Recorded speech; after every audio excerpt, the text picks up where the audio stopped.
Model-model pembelajaran terpadu 2. Yang pertama itu ada pengertian model pembelajaran, yang kedua ada macam-macam model pembelajaran, dan yang ketiga ada contoh penerapan model pembelajaran terpadu dalam pembelajaran di SD.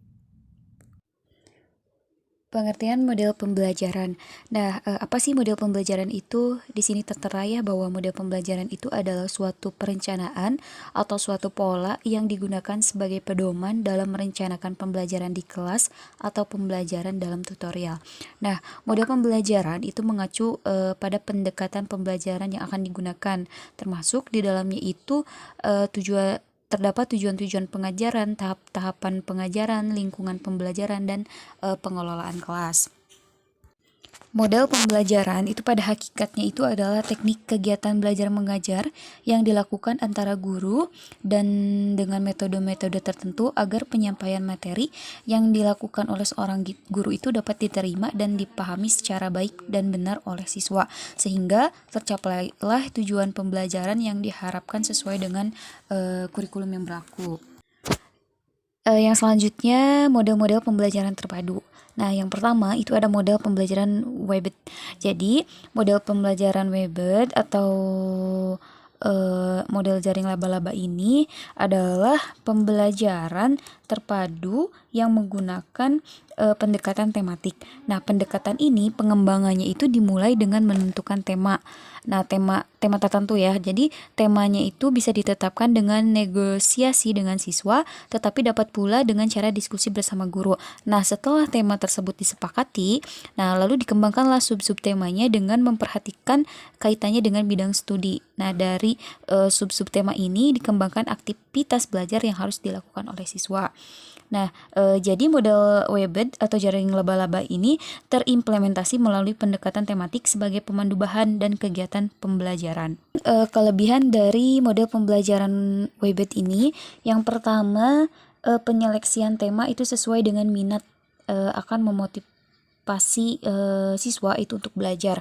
Nah, yang kedua, itu lebih mudah dilakukan oleh guru yang belum berpengalaman. Yang ketiga, memudahkan perencanaan. Nah, adapun kekurangannya, yang pertama itu sulit dalam menyeleksi tema, yang kedua suasana kelas akan lebih riuh dan guru akan mengalami kesulitan untuk mengatasi siswa dalam kelas.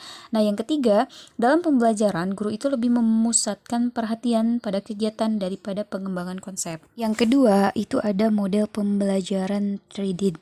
Nah, model pembelajaran ini merupakan salah satu tipe pembelajaran yang menguntaikan bentuk keterampilan mendasar dalam beberapa bidang studi atau mata pelajaran. Nah, keterampilan tersebut itu berupa keterampilan berpikir, keterampilan sosial, keterampilan belajar, keterampilan kecerdasan ganda, dan yang lainnya.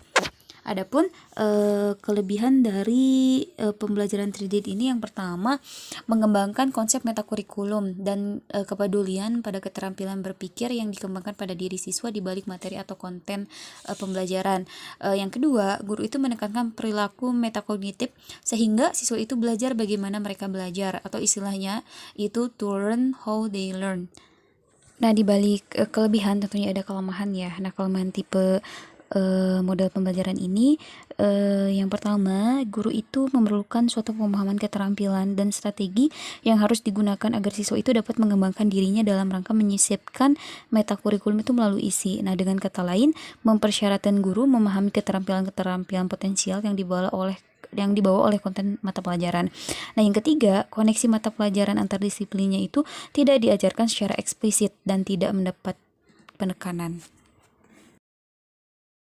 Materi selanjutnya adalah model pembelajaran integrated.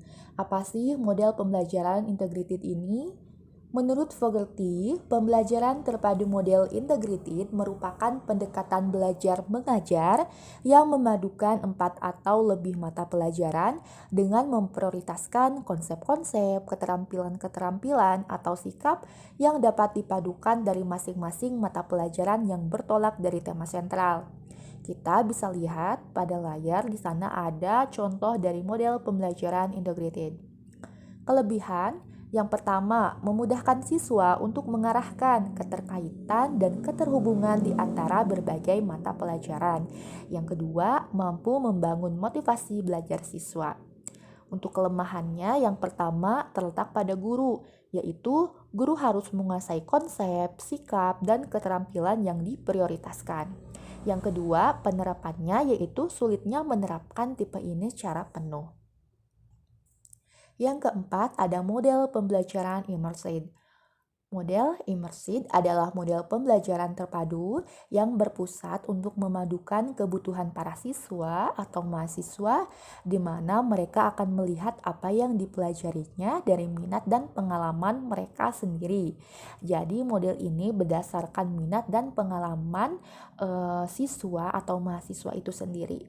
Untuk kelebihannya, dampak positif dari membenamkan ide-ide dari beberapa bidang studi adalah siswa dapat memadukan cara data dari setiap bidang ilmu dan menghasilkan pemikiran sesuai dengan minatnya. Untuk kelemahannya, yang pertama, penyaringan semua gagasan melalui cara pandang tunggal yang sempit dapat menimbulkan terlalu prematur atau terlalu tajamnya sebuah fokus.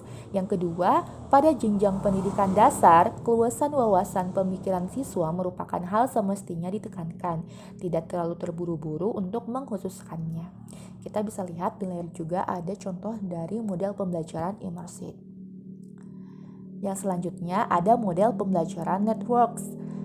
Networks adalah model pembelajaran berupa kerjasama antara siswa dengan media elektronik dan media massa dalam mencari data, keterangan, atau lainnya sehubungan dengan mata pelajaran yang disukainya atau diminatinya, sehingga siswa secara tidak langsung mencari tahu dari berbagai sumber. Untuk kelebihan, yang pertama, sangat proaktif dan berjalan secara alami dari pelajar sendiri yang aktif mencari dan mengikuti sesuatu yang baru saja muncul sebagai alur atau arahnya. Yang kedua, pelajar itu dirangsang dengan informasi yang relevan, keterampilan atau konsep pelajaran yang mempunyai sesuatu nilai yang lebih sepanjang masa. Untuk kelemahannya, motivasi anak akan berubah sehingga kedalaman materi pelajaran menjadi dangkal secara tidak sengaja karena mendapat hambatan dalam mencari sumber. Kita bisa lihat di bawah itu ada contoh dari model pembelajaran networks. Baik, selanjutnya ada contoh penerapan model-model pembelajaran di SD. Nah, pertama ada model pembelajaran Weber.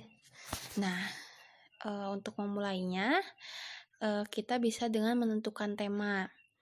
Nah, sebagai contoh tema yang diambil kita ya, misalkan tentang keluarga.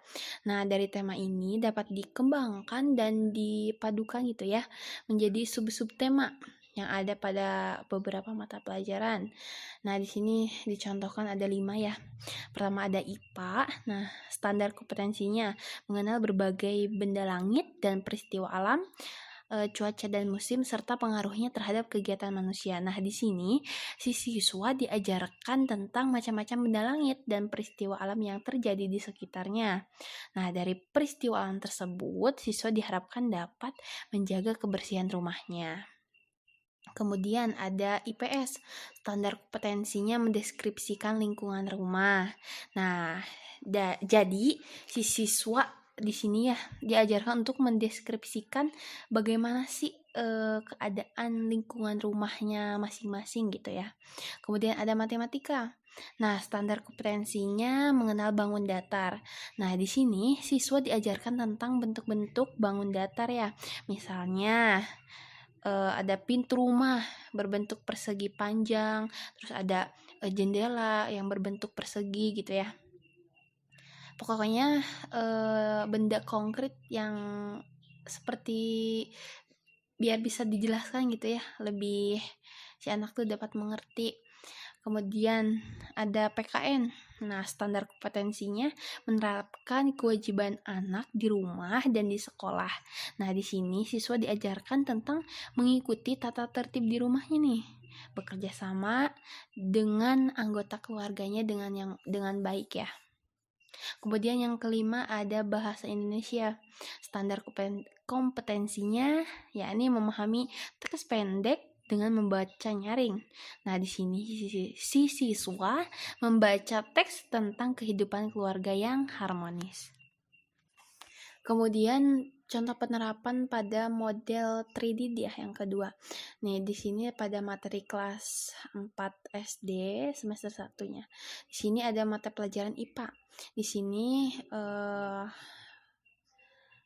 tentang mendeskripsikan hubungan antara sumber daya alam dengan lingkungan teknologi dan masyarakat. Kemudian di IPS-nya, memahami manusia dalam dinamika interaksi dengan lingkungan alam, sosial, budaya, dan ekonomi. Kemudian matematikanya menyatakan kesimpulan berdasarkan data tabel atau grafik.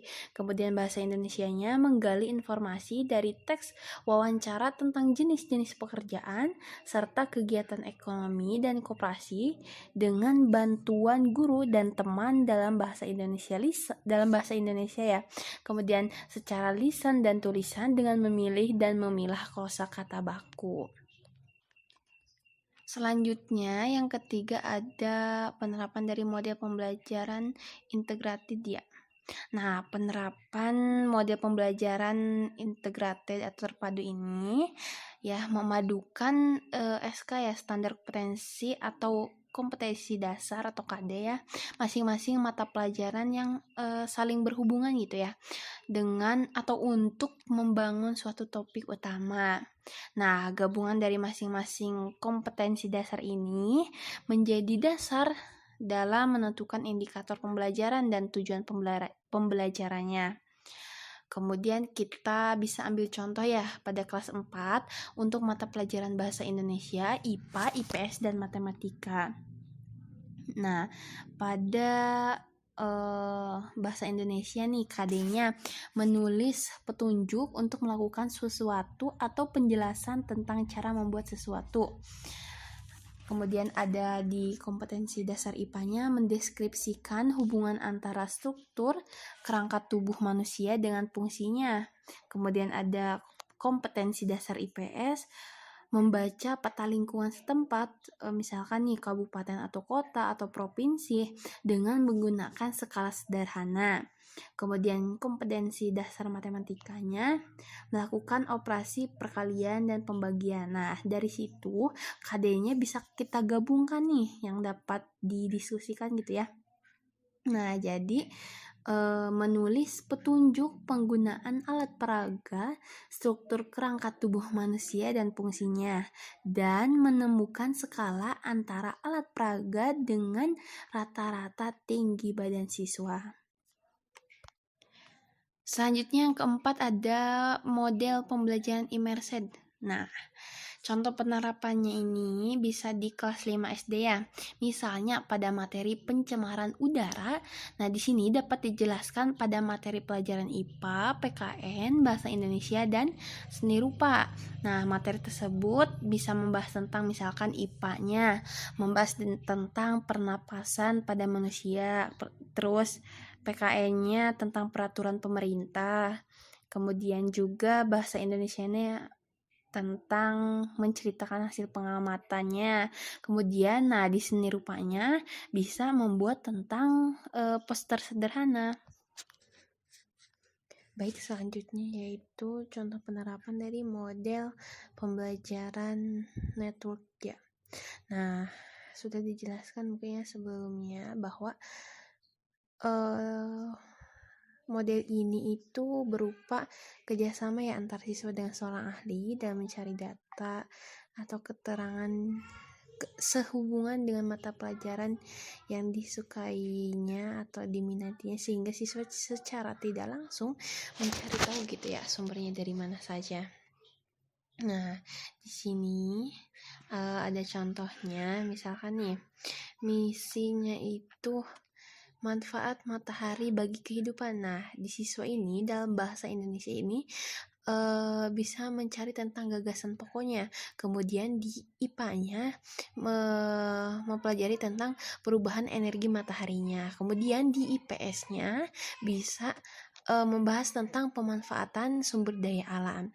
Kemudian kalau dilihat dari segi ahlinya nih, misalkan dari guru biologi, dari bahasa Indonesianya ini mencari gagasan pokok, kemudian yang IPA-nya juga sama ya, tapi ini itu IPA-nya manfaat matahari bagi kehidupan.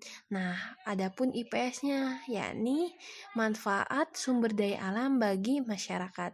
Kemudian ada satu lagi menurut para ahlinya ya, misalkan dari mahasiswa kehutanan. Nah, di bahasa Indonesianya membahas tentang gagasan pokok, kemudian IPA-nya manfaat matahari bagi tumbuhan ya, kemudian di IPS-nya manfaat sumber daya alam bagi masyarakat.